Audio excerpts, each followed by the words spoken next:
Hello friends, कैसे आप सब? आई होप आप सब अच्छे होंगे। मैं श्रुति गुप्ता मोस्ट वेलकम करती हूँ आपका आपके अपने चैनल हेलो स्टडीज़ में। एंड आज आपके सामने जो हमारा लेक्चर वीडियो ऑलरेडी चल रहा था 3.2 है ना, उसके 2 लेक्चर्स हमने कंप्लीट किए हैं। 3.1 में 3.2 के लेक्चर 1 में हमने क्या सिखाया? Basic examples. एंड 3.2 में हमने आपको सिखाया क्वेश्चन 1 से लेकर 6 तक के टोटल क्वेश्चन क्लियर करवा दिए। ओके, अब चलते हैं क्वेश्चन नंबर 7, 8, 9, 10 4 क्वेश्चन है। ओके, देखो 7 क्वेश्चन क्या है? The 11th term and the 21st term of an AP are 16 and 29 respectively. ठीक है, 11th टर्म आपको गिवन है, क्या है ये? AP है, आपको ऑलरेडी बताया गया है। मतलब आपको AP है या नहीं ये फाइंड नहीं करना है, AP है। ठीक है, अब 11th टर्म आपका 16 है एंड 21st टर्म आपका 29 है। ओके, अब then find the 41st term of that AP। तो इस AP का जो सीक्वेंस है, जो कि AP है, उस सीक्वेंस का हमको क्या करना है? उसके 41st टर्म हमको फाइंड करना है। ठीक है, 11 टर्म मिला हुआ है, 21 टर्म मिला हुआ है, 41 टर्म, ठीक है, या 41st टर्म जो भी बोलते हैं, वो टर्म आपको नहीं मिला हुआ है। तो हमें क्या करना है इसमें? चलो थोड़ा सा आप इजी वे में बता सकते हैं कि करना क्या है। क्वेश्चन 6 तक के हमने बहुत अच्छे से बताया, हो जाना चाहिए, आप इतना सॉल्व तो कर सकते हैं। ठीक है, AP है, आपको AP नहीं करना है। लेकिन अब देखो इसमें 41 टर्म हमें नहीं पता है। क्या पता है? हमें इतना पता है कि 41 टर्म पता करना है। तो हम क्या करेंगे? Tn is equal to A plus n minus D, n-1d। ये वाला प्रोसीजर तो आपको पता है ना, आपने ऑलरेडी देखा है। Tn is equal to A plus n-1d, है ना? यही फॉर्मूला हमको यूज़ करना है सॉल्व करने के लिए। इसलिए हमने आपको इसके पहले ही समझा था, हर किसी में ये फॉर्मूला यूज़ होगा, हर किसी में ये फॉर्मूला यूज़ होगा। लेकिन देखो ये फॉर्मूला यूज़ कर सकते हैं, n के प्लेस में 41 डाल के निकाल सकते हैं। हमको 41 टर्म करना है ना, यहाँ पर हम T41 is equal to A plus, ठीक है, ये 41 यहाँ -1d ये डाल के निकाल सकते हैं। लेकिन उसके लिए हमको A और D तो पता होना है ना। हमारे पास A भी नहीं है, हमारे पास D भी नहीं है, तो A और D तो निकालना है। तो हमें जो ये 11th और 21st टर्म दिया गया ना, इसका यूज़ करके पहले हम A और D निकालेंगे। क्लियर है? आया समझ में? बहुत सिंपल है, अच्छे से ध्यान देना है। हमें 41 टर्म निकालना है। 41 टर्म इस तरीके से निकाला जा सकता है, लेकिन हमारे पास A और D नहीं है। तो 11th और 21st टर्म का जो नंबर हमको गिवन है उसका यूज़ करेंगे, उससे A और D निकालेंगे और उसके बाद फिर हम 41 टर्म फाइंड करेंगे। क्लियर है? Register is. तो देखो अब ये करना कैसे?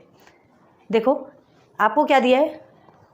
T11 इज इक्वल टू क्या गिवन है आपको? 16। अभी समझा रहे हैं, पहले इतना समझो उसके बाद भी देखना। ठीक है, T11 आपको 16 है एंड T21 आपको कितना मिला हुआ है? 19। मतलब ये वैल्यू मिली हुई है ना। 11th टर्म में जो आपको 16 मिला हुआ है एंड 21 टर्म में कौन सा है नंबर, वो आपको मिला हुआ है। क्लियर है? ओके, अब आपको क्या करना है? ये आपने निकाल लिया, अब उसके बाद हमको फाइंड करना है, फाइंड T41। बस इतने को समझ लो। अब हमको करना कैसे?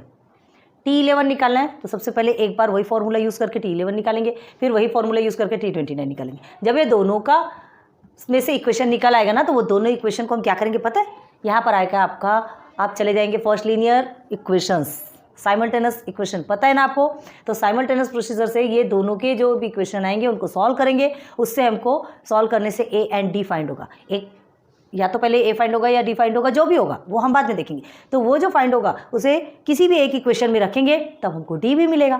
तो A और D मिलेगा, उसके बाद फिर हम क्या करेंगे? ये जो हमने फॉर्मूला अभी आपको बताया था Tn is equal to A plus n-1d, ठीक है, उस फॉर्मूले में सब्सटीट्यूट करेंगे। ओके, तो हमारा T41 निकलेगा, क्योंकि हमको A और D मिल गया। तो अभी देखो इसको लिखना कैसे है। हमें A और D पता है क्या? नहीं। तो हम सपोज लेंगे, ठीक है, लेट सिस्टमेटिक आपको लिखना बता रहे हैं, बिल्कुल अच्छे से लिखेगा। ठीक है, लेट A, ठीक है, A be the first term. हमको फर्स्ट टर्म पता है क्या? नहीं। A be the first term, हमने फर्स्ट टर्म को A सपोज लिया and D be the common difference. ठीक है, यहां से लिखते हैं and D be the common difference.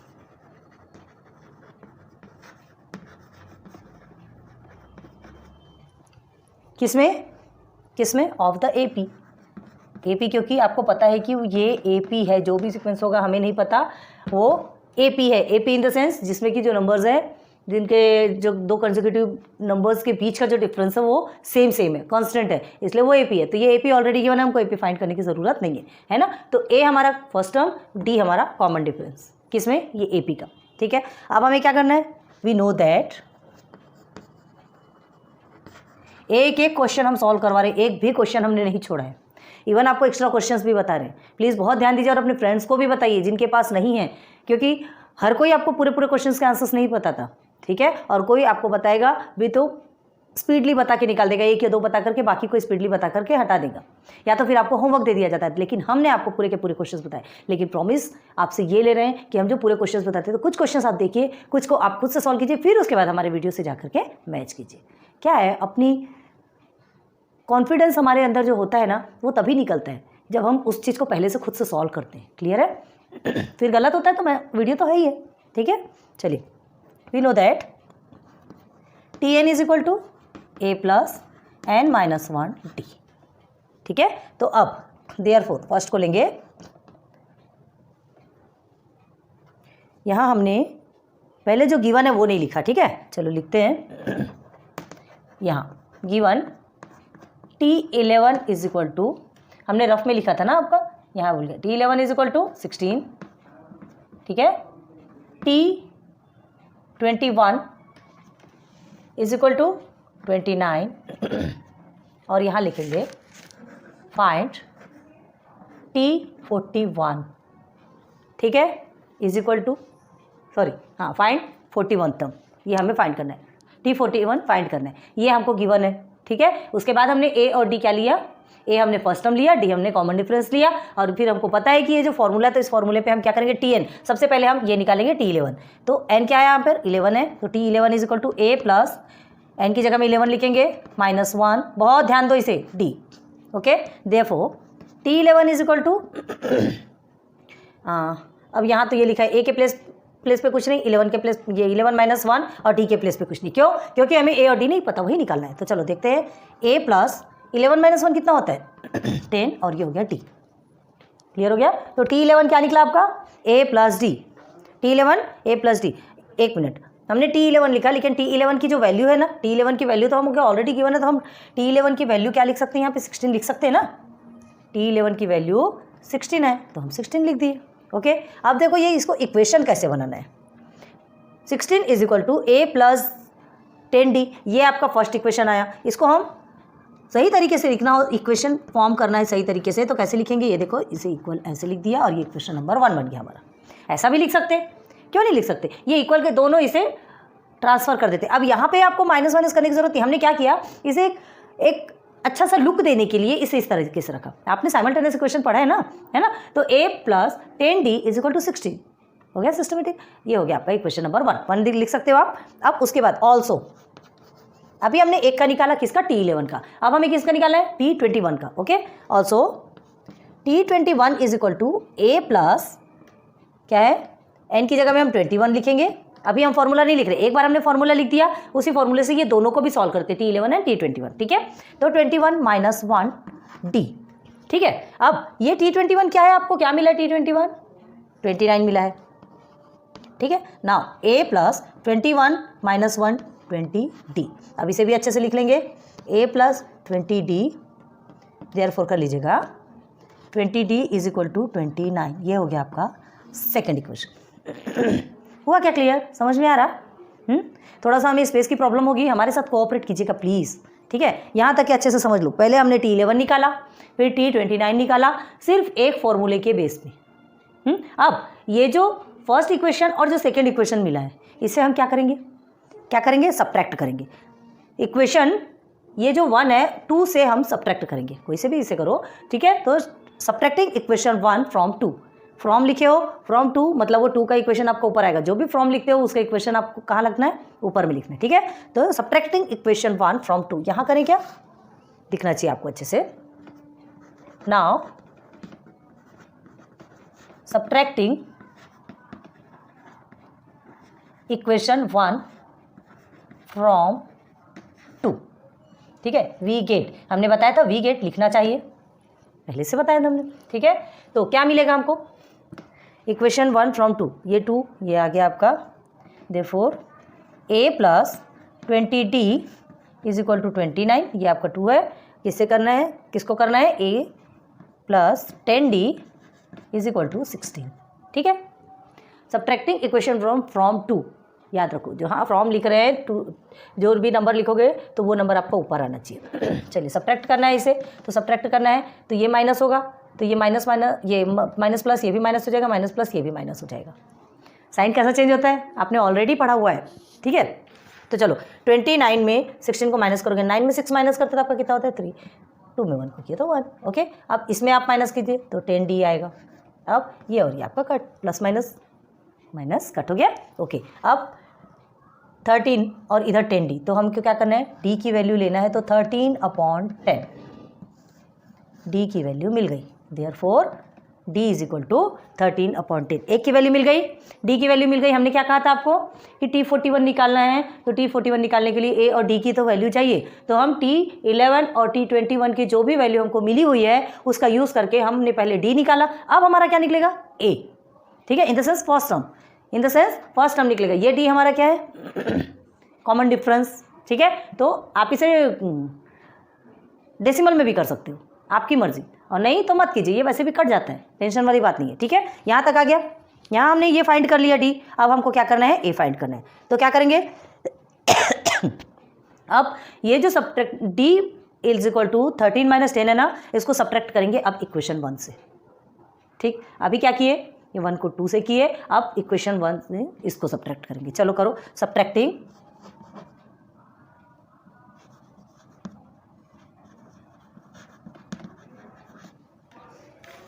d is equal to 13/10 in equation, subtracting लिखे हमने भी, पुटिंग लिखो, सब्ट्रैक्टिंग लिखो सब, substituting d is equal to 13/10 in equation 1। चलो तो देयरफॉर इक्वेशन 1 कौन सा है, पहले आप इक्वेशन 1 लिख लो, a plus 10d is equal to 16, clear है। हाँ, अब आपको ऐसा लग रहा होगा कि इसका इसके साथ ही क्यों किया गया, इसको इसके साथ क्यों नहीं किया गया, आपकी मर्जी, आपको दोनों में से कोई सा भी लेना हो, आपको जो भी लेना हो, आंसर आपके वही आने वाले हैं, ठीक है। या तो पहले पहले माइनस में आएगा, बाद में वो माइनस माइनस कट होकर वही आंसर आएगा, या तो पहले प्लस में आ रहा है, यहाँ पे कैसा 13/10 आया ना, है ना। अब अगर आप इसको जस्ट अपोजिट लेते थे तो आपका अदर आंसर आता था, और फिर उसके बाद फिर क्या करते थे, एक इक्वेशन 1 को हमने इस 2 से क्या किया, सब्ट्रैक्ट किया, तो इसलिए इक्वेशन 1 को हमने यहाँ पे लिया, क्योंकि इक्वेशन 1 का यूज़ अब यहाँ पर हुआ, पहले 2 से 1 को किया, अब हमको क्या करना है, अब ये 1 में रखना है, और अगर 1 से 2 को करते थे तो बाद में इक्वेशन 2 को यहाँ ले लेते थे, दोनों का यूज़ होना ना, तो ठीक है। तो substituting d is equal to 13/10 in equation 1, तो रखेंगे इसमें, तो therefore a is plus 10, 13/10 is equal to कितना है ये 16। अब देखो इसे मल्टीप्लिकेशन कर सकते, a प्लस ब्रैकेट ओपन करेंगे तो क्या होगा, ऐसा ही होगा ना, चलो आएगा कि नहीं, ऐसा आएगा, तो ये 10 और 10 कट हो गया, है ना। हमने इसलिए कहा था यहाँ पे मत कट कीजिए, कट भी करेंगे तो भी आपका आंसर आएगा, लेकिन जहाँ तक हो तो मत कट करो, ये ऐसे ही कट होके निकल रहा है, ठीक है। तो क्या होगा, देयरफॉर आपको यहाँ दिख रहा है कि नहीं, 1 मिनट देखते हैं, a plus 13 is equal to 16, clear है। अब क्या करना है, यहाँ आ जाइए, आपको ये जो प्रॉब्लम्स है ये आपके बहुत लंबे चलते हैं, है ना, 1 पेज 2 पेज फिलअप हो जाता है, लेकिन हमने क्या किया, हमारे ब्लैक बोर्ड को यूज़ किया है, यूज़ करके पार्टीशन दे रहे हैं, लेकिन आपको पार्टीशन नहीं करना है, प्लीज़, बार बार आपको एक ही चीज़ बता रहे हैं, ठीक है।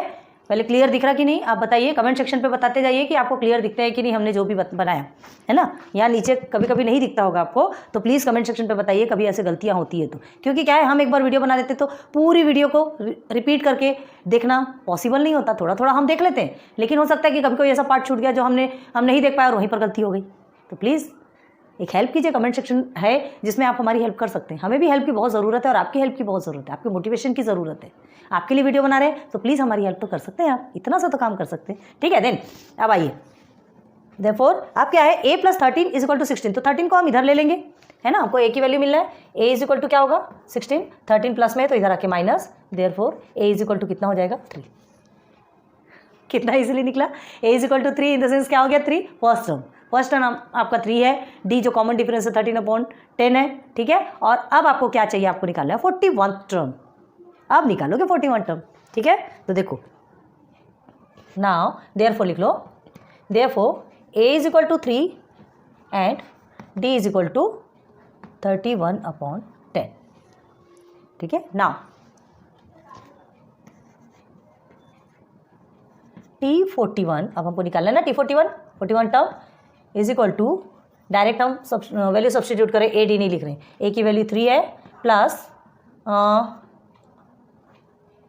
एन, ठीक है। हाँ सॉरी, एन की जगह में तो 41 ही लिखेंगे ना, ये 41 जो T41 टर्म लिख रहे हैं वो -1, अब डी आपका 13/10, okay. Then T41 is equal to 3 plus 40 13/10, T41 is equal to 3 plus 40 multiply by, ऐसे ही होगा ना, ब्रैकेट ओपन हो रहा है तो ये इस तरह से होगा, ओके। 10 1 सा 10, 10 4 सा 40, ओके। T41 देयरफॉर करते जाइएगा is equal to 3 plus 4 multiply by 13, तो 13 4 सा कितना होता है 52, 13 चौक 52, पहले हिंदी में हम पढ़ते थे, 13 एकम 13, 13 दूनी 26, 13 3 39, 13 चौक 52, पहले हिंदी में पढ़ा जाता था ना, है ना। 13 4 सा 52। अब निकालिए T41, देखिए कैसा आ रहा है 41 टर्म, 52 53 54 एंड 55, यहाँ पे देयरफॉर लिखो, तो therefore T41 is equal to 55, ठीक है। मतलब 41 टर्म आपका क्या है, 41 टर्म में आपका 55 नंबर आएगा, क्लियर है। कहाँ से स्टार्ट होगा, 3 से स्टार्ट होगा। फर्स्ट टर्म आपका क्या है 3 है, ठीक है। 11 टर्म आपको ऑलरेडी गिवन है 16, 21 टर्म 29, आपको 41 टर्म निकालना था, तो पहले हमने क्या किया, ये दोनों टर्म का यूज़ किया, दोनों टर्म के नंबर्स का यूज़ किया, उन नंबर्स का यूज़ करके हमको 2 इक्वेशन मिला, वो 2 इक्वेशन को हमने क्या किया, सब्ट्रैक्ट किया, क्योंकि हमको ए और डी फाइंड करना था। 41 टर्म हमको निकालने के लिए ए और डी तो चाहिए, तो हमने पहले दोनों टर्म्स को यूज़ करके हमने ए पहले डी फाइंड किया, डी के बाद फिर हमने ए फाइंड किया, कोई भी एक इसमें सब्स्टिट्यूट किया, और सब्स्टिट्यूट करने के बाद हमको ए भी मिल गया, तो ए और डी जब मिल गया तब हमने 41 टर्म निकाल लिया, क्लियर हो गया, ठीक है। तो आंसर क्या लिखेंगे यहाँ पे, देयरफॉर द 41 टर्म या 41st टर्म जो भी लिखो, ठीक है, of the AP is 55, clear. भाई अच्छे से नहीं लिखा है, फिर से लिख देते हैं। आप समझ में आया क्या, एक बार और समझाए, ध्यान दो। The 11th term and the 21 term of an AP are 69 29 respectively, ठीक है। 11th एंड 21st टर्म आपको 69 29 ऑलरेडी मिला हुआ है आप, और ये क्या है आपका AP है, मतलब आपको ये फाइंड करने की जरूरत नहीं है कि वो AP है या नहीं, AP ऑलरेडी गिवन है, आपको बिल्कुल ध्यान नहीं देना उसमें। Then find the 41 term of that AP, तो उसी AP का आपको 41 टर्म फाइंड करना है।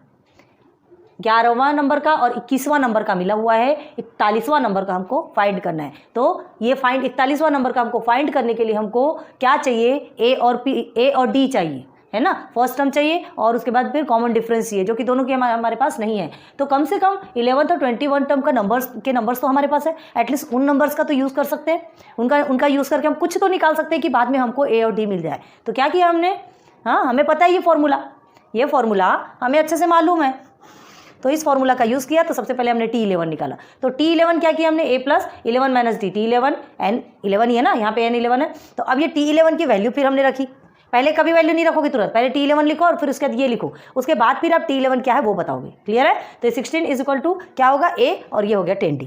अब इसको एकदम सुंदर दिखने के लिए, प्यारा सा दिखने के लिए हमको इस तरीके से रखना है, जो कि एक इक्वेशन बन गया, ठीक है। अब जस्ट लाइक हमने क्या किया, फिर T21 का भी वैसे ही किया, T21 का भी हमारा सेकंड इक्वेशन। अभी हमने क्या किया, उसके बाद इक्वेशन 1 को 2 से क्या किया, सब्ट्रैक्ट किया, फिर हमको क्या मिला, सब्ट्रैक्ट करना, ये हमारा साइमल्टेनियस इक्वेशन बन गया। तो ये सॉल्व करने के बाद हमको मिल गया d इज इक्वल टू 13/10, ठीक है। अब उसके बाद इसको हम सब्स्टिट्यूट करते पता है ना कि किसी भी एक इक्वेशन में सब्स्टिट्यूट कर दो आपका आंसर निकल आएगा। तो ये d को, ये 10d लिखा है मतलब मल्टीप्लिकेशन पे, तो 10 मल्टीप्लाई बाय 13/d कर दिया हमने, d के प्लेस पे हमने इसकी वैल्यू को रख दिया, वैल्यू रख दिया, बस ये कट कर दिया, इजीली हमारा आंसर निकल आया। तो हमारा क्या आंसर निकला, a + 13 इक्वल टू 16 था, तो हमने क्या किया 13 को ट्रांसफर कर दिया, तो 13 माइनस में हो गया प्लस में, यहाँ देखो प्लस में था माइनस में हो गया, बस a = 3 निकल गया। मतलब d की भी वैल्यू मिल गई, a की भी वैल्यू मिल गई। अब हम 41 टर्म ईजिली निकाल सकते हैं जो कि आपके सामने है ना। समझ में आ रहा ना, इसको थोड़ा सा आपको समझना पड़ेगा, ठीक है। देखो हर चीज़ आपको ईजी नहीं मिलेगी, हर चीज़ ईजी नहीं है कि स्टार्टिंग में जैसे क्वेश्चन है बस हमने फॉर्मूला सब्स्टिट्यूट कर दिया और उसके बाद फिर सॉल्व कर लिया, ऐसा पॉसिबल नहीं होता। फॉर्मूला आपका वही है, लेकिन क्वेश्चन के टाइप्स आपके डिफरेंट हैं। क्लियर है, बहुत अच्छे से ध्यान देके करो इसको। नाउ 8th क्वेश्चन, 11 8 5 2 सीक्वेंस चल रहा है इन दिस एपी है, हमें एपी बताने की ज़रूरत नहीं है, ठीक है। हमें क्या देखना है, अब देखो विच टर्म इज नंबर -151, मतलब क्या बोल रहा है कि -151 कौन से टर्म में आएगा।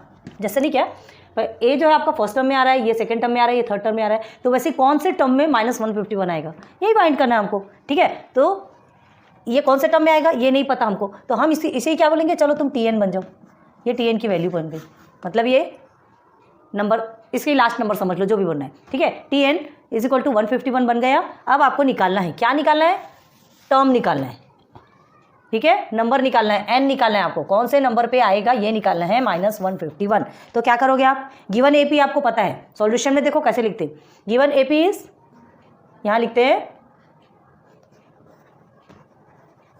Here given AP is 11 8 8 5 2 ...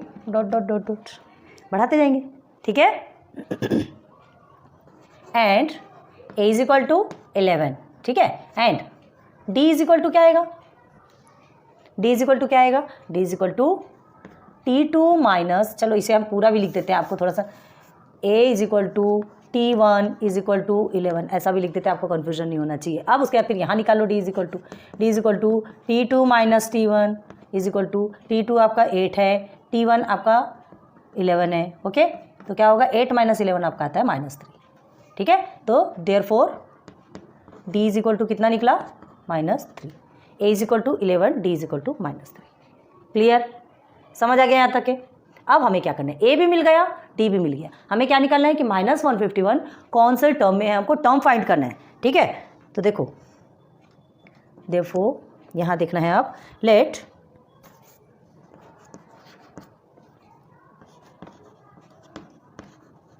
nth term, आपको nth टर्म फाइंड करना है ना, nth टर्म मतलब कौन सा टर्म आपको फाइंड करना है, nth term of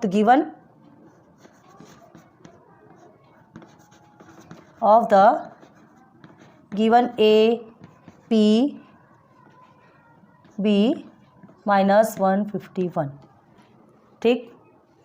nth term of the given A P B -151, मतलब जो nth टर्म में जो नंबर है ना वो आपका कितना है 151 है, ठीक है। तो क्या करेंगे, देयरफॉर tn = -151। यहाँ तक समझा कि नहीं, पहले देखो समझा यहाँ तक के, आपको AP जो गिवन है ना। अब आपको क्या करना है, a = T1 = 11, हमने क्यों लिखा, अभी इसके पहले आपको डायरेक्ट a = 11 लिख रहे थे, लेकिन हम बार बार क्यों लिखते हैं, ताकि आपको समझ आना चाहिए कि दोनों भी एक ही है, ठीक है। आप a = 11 भी लिख सकते हैं, कोई प्रॉब्लम नहीं। अब d की वैल्यू निकालना है, d की वैल्यू तो निकालना पड़ेगा ना, क्यों निकालना पड़ेगा, क्योंकि -151 कौन से टर्म में ये तो देखना है, तो कौन से टर्म में पहले इनके बीच का कॉमन डिफरेंस क्या है ये तो देखोगे, है ना। तो कॉमन डिफरेंस निकालने के लिए T2 - T1 एक ही बार करोगे तो हो जाएगा, क्यों, क्योंकि आपको AP है ये पता है, बार बार करने की जरूरत नहीं है। तो ये हो गया -3, माना सबके बीच का डिफरेंस कितना है -3, जितने भी नंबर्स हैं उनके बीच का डिफरेंस देखो, 5 और 8 के बीच का डिफरेंस देखो, 8 - 5 करोगे तो आपका क्या हो जाएगा, सॉरी 5 - 8 करोगे तो -3, 2 - 5 करोगे तो -3 आ रहा है ना, मतलब कॉमन डिफरेंस सबके बीच का कितना है -3 है, ठीक है। तो d = आपका क्या हो गया -3। अब देखो लेट द nth टर्म जो गिवन AP है उसका nth टर्म हमने क्या माना -151, ठीक है।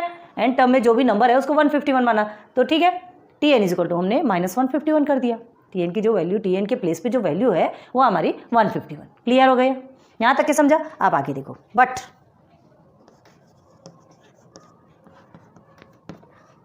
tn =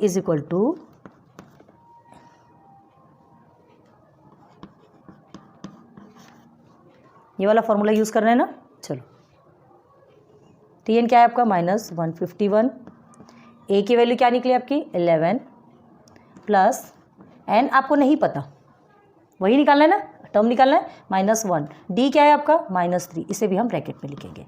अब देखो -151 देयरफॉर करते जाइए 11 प्लस ये दोनों का मल्टीप्लिकेशन -3 का इनके के साथ में, तो -3 ब्रैकेट में ही करोगे क्योंकि माइनस में आ रहा है, -3 मल्टीप्लाई बाय n -3n। ठीक है, अब ये माइनस माइनस क्या हो गया प्लस, तो क्या हो गया 3 1 3। अब आपको ब्रैकेट ओपन करोगे तो देखो इसमें भी कुछ चेंजेस आ सकते हैं, इसलिए कभी भी पहले जो माइनस वाले प्रोसेस है जहाँ तक हो सके आप ब्रैकेट में रखो। ठीक है, अब 11 माइनस प्लस आपका माइनस होता है, हो गया ना माइनस में, ओके 3n। अब ये प्लस और प्लस तो प्लस ही रहेगा 3। क्लियर हो गया। अब फिर सॉल्व हो सकता है, दो नंबर्स आपके आ रहे हैं, कुछ दिख रहा है, -151 इज इक्वल टू 11 एंड +3 का रिलेशन। ठीक है, तो 11 और 3 कितना होगा 14 -3n। क्लियर है। अब क्या करना है हमें, 14 एक नंबर एंड -151 दोनों सॉल्यूशन हो सकता है। -3n को हम इज इक्वल टू के इस साइड ले जाएंगे तो वो +3n हो जाएगा, तो therefore 3n is equal to, अब देखिए 14 आपका एज इट इज रहेगा एंड 151 माइनस में है, इधर आपका कन्वर्ट होगा क्योंकि इसका साइन चेंज हो जाएगा और +151। क्लियर। अब इसे सॉल्व करेंगे, 3n is equal to 14 plus 151, 4 and 1 5, 1 and 5 6 and this is 165।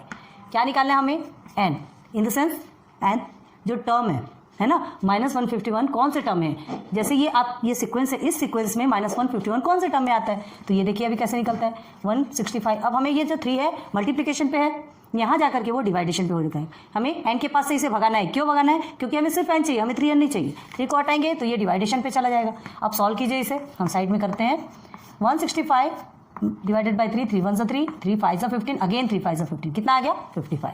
Therefore n is equal to 55। Clear है। क्या चाहिए था हमें, टर्म, ये 55th टर्म में -151 आपका होगा। ठीक है, कौन से सीक्वेंस में, दिस सीक्वेंस में, जो कि ऑलरेडी एपी है। क्लियर है। तो अब इसका आंसर कैसे लिखेंगे आप, देयरफॉर 55th इनबॉक्स कर लो, हाईलाइट होता है, 55th term of the given AP आपका ऑलवेज कैपिटल में रहेगा, इज -151। कितना इजी आंसर, बस हमको ये एक फॉर्मूला पता है, इस फॉर्मूले के बेस में हम सारे आंसर्स निकाल सकते हैं।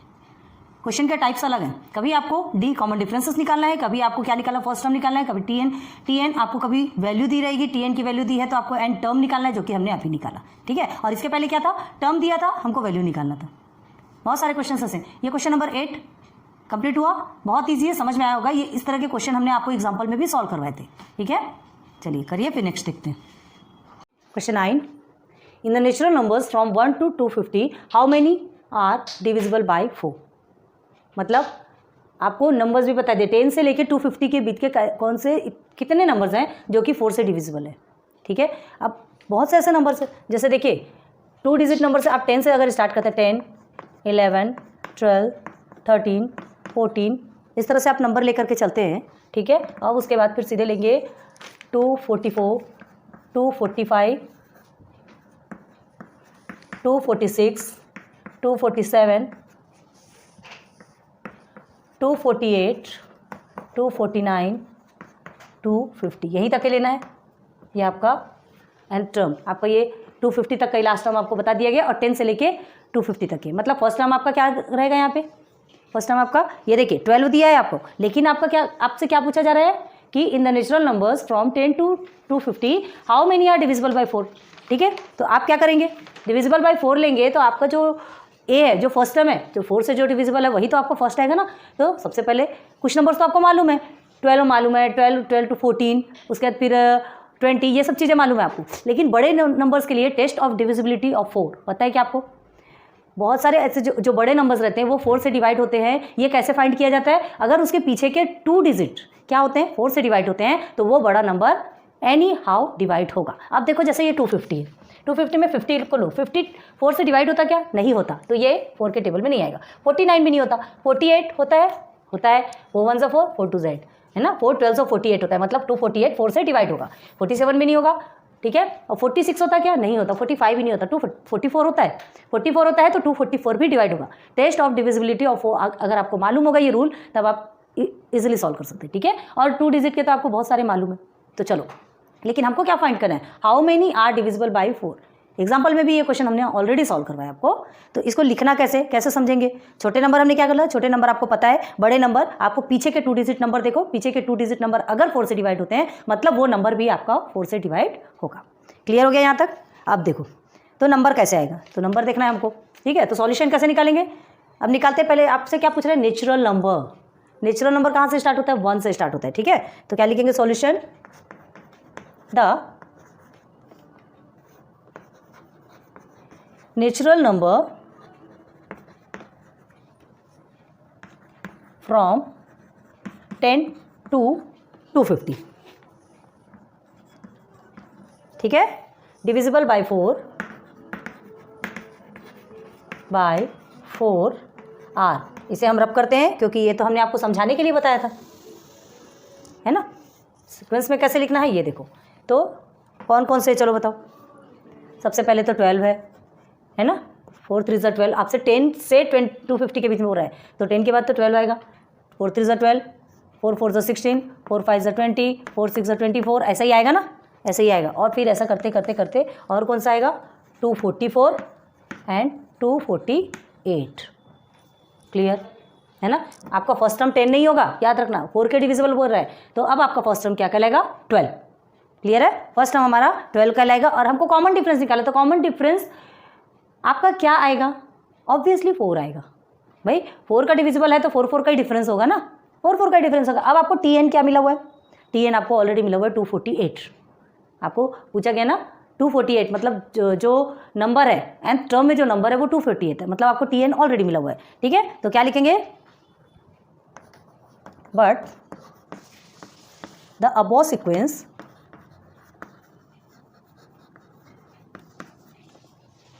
Is an AP।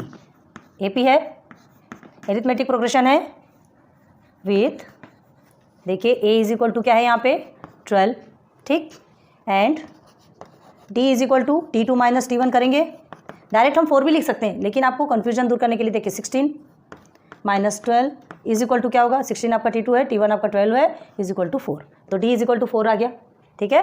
तो लिख लेते हैं यहाँ पे, चलो अच्छे से लिखते हैं, D इज इक्वल टू 4। अब क्या चाहिए आपको, ये TN इज इक्वल टू 248। यहाँ तक की चीज़ें क्लियर हो गई, अच्छे से देख लो, ठीक है। TN आपको मिला हुआ है ना 248। अब देखो क्या करना है, now TN is equal to A plus n-1 D। A की वैल्यू क्या है आपकी 12 प्लस TN आपको कितना मिला हुआ है 248, ध्यान रखो, ठीक है 248। हमको टर्म नहीं पता, जो टर्म निकाल रहे हैं इन द सेंस टोटल नंबर निकलेगा आपका कि 4 से कितने नंबर्स डिविजिबल होते हैं, ठीक है। तो जो टर्म निकलेगा ये कौन से टर्म में है ये समझ में आएगा, तो उतने ही नंबर आप 4 से डिविजिबल होंगे, ओके। तो चलो n-1 D क्या है, D is 4। Clear, now 248 is equal to 12 plus 4n minus 4। यहाँ तक क्लियर हुआ, यहाँ तक क्लियर हुआ। अब आगे देखो,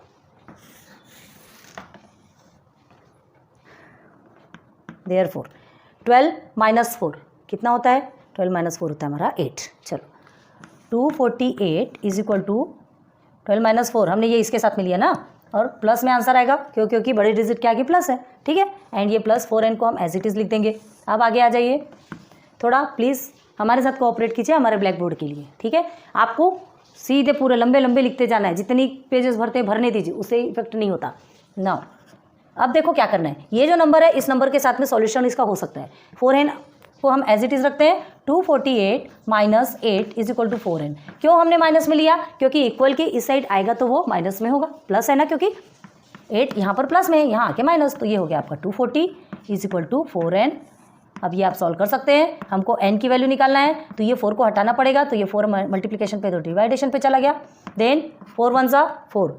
अब बोलो कितना होता है, 4 6 ज़ा 24, ठीक है, ये हो गया 60 इज इक्वल टू n, और जिसे हम कैसे लिख सकते हैं, n इज इक्वल टू 60, मतलब हमको कौन सा टर्म 60 मिल गया, n इज इक्वल टू 60 मिल गया। तो ये 60 क्या है, इतने नंबर 4 से डिविजिबल होने वाले नंबर टोटल कितने होंगे, 60, कितने के बीच के, 10 से लेके 250 के बीच, 10 से लेके 250 के बीच आपको 4 से डिविजिबल होने वाले कितने नंबर ये आपको फाइंड करना है, तो आपको ये प्रोसीजर यूज़ करना पड़ेगा।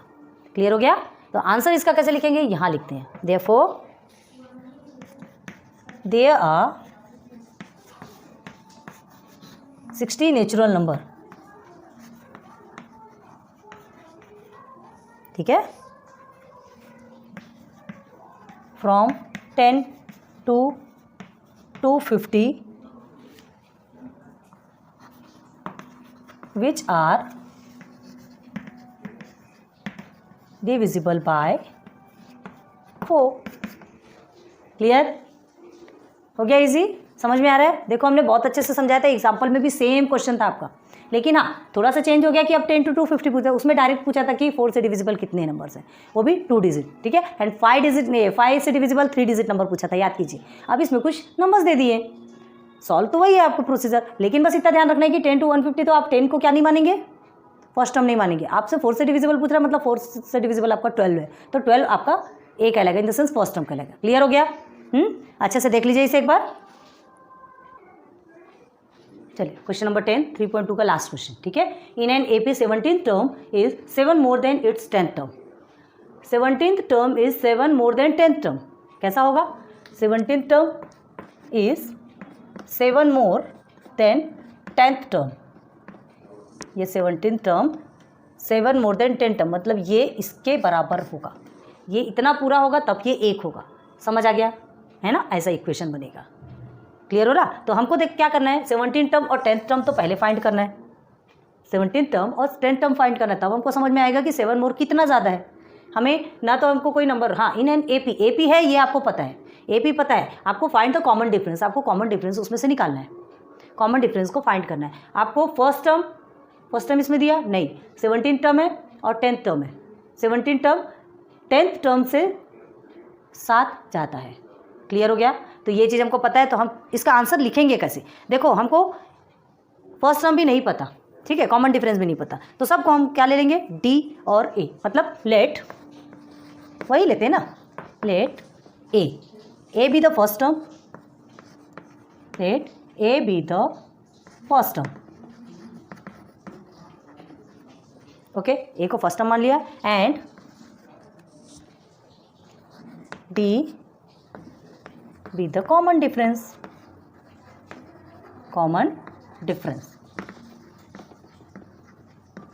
ठीक है, किसमें, ऑफ द AP, जो भी ये AP जो भी अरिथमेटिक प्रोग्रेशन है ना, जो भी नंबर्स होगा वो नंबर्स नहीं पता, AP है हमको पता है, तो इस AP में क्या है, इस अरिथमेटिक प्रोग्रेशन में A फर्स्ट टर्म है और D मतलब कॉमन डिफरेंस है। क्लियर हो गया, हमने सपोज लिया। अब देखो, अब हमको फॉर्मूला मालूम है, वी नो दैट, क्या जानते हैं हम, Tn is equal to A plus n-1 D, ये पता है हमको। क्लियर है। तो Tn पहले हम किसे लेंगे, 17 को लेके देखते हैं, चलिए T17 लेते हैं, 17 टर्म है ना, n का मतलब यहाँ पे क्या है, 17 है। ओके, अब हमें क्या लिखना है, A प्लस ये 17 लिखेंगे, n 17 है तो 17-1 D, okay. Then T17 is equal to A plus क्या होगा 17-1 16, और ये हो गया D। क्लियर है। अब ये हमारा निकल गया, T17 is equal to A plus 16D निकल गया। अब ये एक इक्वेशन के रूप में दिख रहा है आपको, तो उसे एक्जैक्ट इक्वेशन के रूप में फॉर्म करते हैं। क्या है, इसे इधर ले आएंगे पूरा, देयरफॉर हमने नहीं लिखा, इसे याद रखिएगा please, therefore A plus 16D। अब देखो ये कैसा दिख रहा है, T17, अब अच्छा दिख रहा है ना दिखने में, ओके। तो ये हो गया आपका फर्स्ट इक्वेशन, फर्स्ट लिख लो, आपको ध्यान में रहेगा। तो T17 हमने निकाल लिया, अब हमें T10 निकालना है, 10th टर्म, ठीक है। ऑल्सो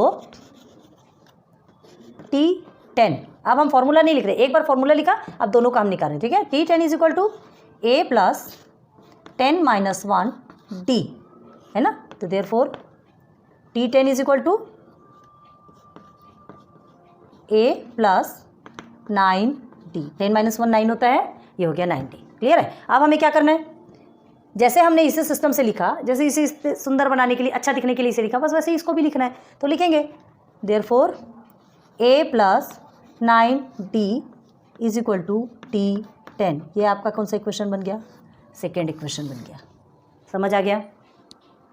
अब एक इक्वेशन मिला एंड सेकेंड इक्वेशन मिला, T17 मिला, T10 मिला। किस फॉर्म में मिला ये आप देख रहे हैं, a + 16d और एक है a + 9d के फॉर्म में। अब according to the given condition क्या है? Now according to the given condition, सबसे पहले हमने आपको समझाया था, याद करो। According to the given condition, देखो क्या बोल रहा है, कंडीशन क्या है यहाँ पे कि जो 17 टर्म है ना, ये T17 जो है ना, वो किसके इक्वल है? किसके? +7। ठीक है, T17 7 ज़्यादा है किससे? T10 से। T17 7 ज़्यादा है T10 से, मतलब T10 + 7 में को मिला के जितना आएगा वो किसके इक्वल होगा? T17 के इक्वल। ये आपका क्या है? कंडीशन है। ठीक है, तो क्या करेंगे? देयरफॉर आप क्या लिखेंगे? T17 भी आपको मिला है, T10 भी आपको मिला है, बस इसकी वैल्यू को सब्स्टिट्यूट करो। T17 क्या मिला है? देख लो, T17 a + 16d, a + 16d। Easy लग रहा है ना? बहुत मज़ा आती है ऐसे इक्वेशंस को सॉल्व करने में। अभी आप ये देखने से कंफ्यूज हो गए होंगे, लेकिन अभी हमने आपको क्या था, T17 और T10 मिला है, दोनों की वैल्यू को सब्स्टिट्यूट कर दो। अब T10 की वैल्यू क्या मिली आपको? a + 9d। लिख लीजिए a + 9d, और ये +7 हमारा यही रहेगा। क्लियर? अब हमें क्या करना है, यहाँ पर क्या लिखोगे? फ्रॉम 1 and 2 इक्वेशन लिखना है, जो लिखना है 1 and 2 है ना, फ्रॉम 1 and 2 से हमने ये लिया है, पता चलना चाहिए कि ये आया कैसे। ठीक है, आप देखो क्या करोगे, a + 16d आपने लिखा, अब क्या करेंगे? a + 16d और इक्वल के इधर ये जो a है, कुछ तो रिलेशन है ना, ये dd का रिलेशन, ये a का रिलेशन है, 7 को हम इधर ही रहने देते हैं। चलो, तो ये प्लस में है, माइनस में -a हो गया। अब ये भी प्लस में है, तो -9d हो गया, 9d = 7। ओके, अब देखिए प्लस और -a कट हो गया। अब 16 - 9d क्या हो गया? 16d - 9d। देखो प्लस और माइनस है, प्लस माइनस माइनस होता है, लेकिन आंसर आपका प्लस में आएगा क्योंकि बड़े डिजिट के आगे क्या है आपका? प्लस है। ठीक है, तो 16 - 9d करोगे तो कितना आएगा आपका? 9। 8 कितना होता है? 16 होता है, तो 9 और 7 होगा ना, 9 और 7 16 होता है, मतलब 7t = ये 7 ले लो। अब हमको क्या चाहिए? क्या चाहिए? डी चाहिए ना, डी हमें नहीं पता ना, डी हमें नहीं पता, हमें क्या निकालना है? यही तो निकालना है, कॉमन डिफरेंस। तो यही तो डी निकल के आ रहा है। आपसे फाइंड द कॉमन डिफरेंस पूछा, तो डी चाहिए, तो 7 को तो हटाना पड़ेगा, तो 7 / 7, ये 7 के नीचे ये 7 आ जाएगा, 7 × 1 = 7, 7 × 1 = 7, देयरफॉर डी = 1। कॉमन डिफरेंस निकल के आ गया। अब आप बोलोगे कि आपको फर्स्ट टर्म नहीं मिला, फर्स्ट टर्म नहीं मिल सकता क्योंकि ये देखिए ए तो यहीं पर कट गया, तो ये इसका सॉल्यूशन ही नहीं निकलेगा, है ना, फर्स्ट टर्म नहीं निकलेगा, आपका डी = 1 निकल गया। Common difference = 1। अब देखिए 17 term is 7 more than 10 term आपसे बोला जा रहा है। ठीक है, 17 term is 7 more than 10 term, ये हमने लिया। फिर से बता रहे, ध्यान दो। अब आपको क्या बोला गया है, ना तो आपको फर्स्ट टर्म मालूम है, ना तो आपको कॉमन डिफरेंस मालूम है, आपको फाइंड द कॉमन डिफरेंस। यहाँ सिर्फ कॉमन डिफरेंस फाइंड करना, याद रखना, क्योंकि ये आप फाइंड नहीं कर सकते, वो कट जाएगा। अब फॉर्मूला लिया, फॉर्मूला लेने के बाद आपने वैल्यू सब्स्टिट्यूट किया, सबसे पहले T17 निकाला और उसके बाद फिर T10 निकाला। ठीक है, ये निकालने के बाद according to the given condition आपको T17 किसके इक्वल है? T10 + 7, मतलब 10 से 7 ज़्यादा है 17। ठीक है, तो ये इसके इक्वल हो गया, बट T17 की वैल्यू हमने सब्स्टिट्यूट की और यहाँ पे T10 की वैल्यू सब्स्टिट्यूट की।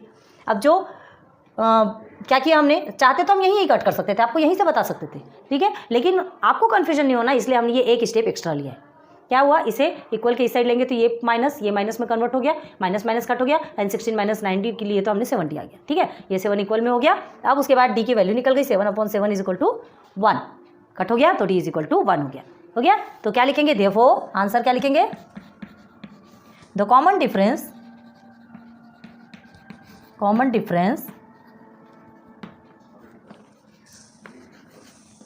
Of the given AP is क्या है? 1 है। इजी, देखिए हमने कुछ पार्ट में लिखा है, आप सीधे सीधे लिखिएगा। ठीक है। तो ये क्वेश्चन नंबर 10 भी आपका कंप्लीट, प्रैक्टिस सेट 3.2 भी आपका कंप्लीट होता है ना। ध्यान दो, 2 टाइम्स हमने समझाया, इसे बहुत अच्छे से देख लो, वीडियो रिवाइंड करके फिर से समझ लो। ध्यान रखो ये चीज़ें लिखोगे ना, जो भी क्वेश्चन 1 या 1 2 ऐसे लिख लोगे तो आपके लिए यहाँ पे ईजी हो जाएगा। क्लियर है?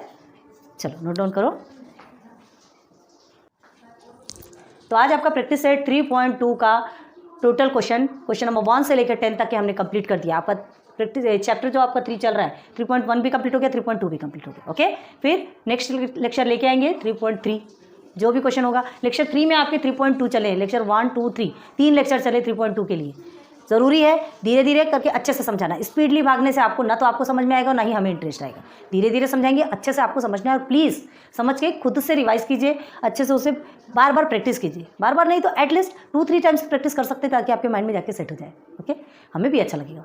और प्लीज़ वीडियो पसंद आती हो तो लाइक सब्सक्राइब शेयर कर दो, फ्रेंड्स को बताओ। एक एक वीडियो हमने आपको पूरी तरह से समझाया है, एक एक चीज़ आपको, एक एक क्वेश्चन, एक एक पॉइंट टू पॉइंट चीज़ें समझाने की कोशिश की। उसमें भी कहीं गलती होती है तो फिर कमेंट सेक्शन है, बताइए, लिख डालिए जो कुछ भी आपके मन के अंदर है। Okay, so thanks for watching video. फिर मिलेंगे नेक्स्ट लेक्चर में। लेक्चर नंबर फिर से 1 से स्टार्ट होगा आपका 3.3। क्लियर है?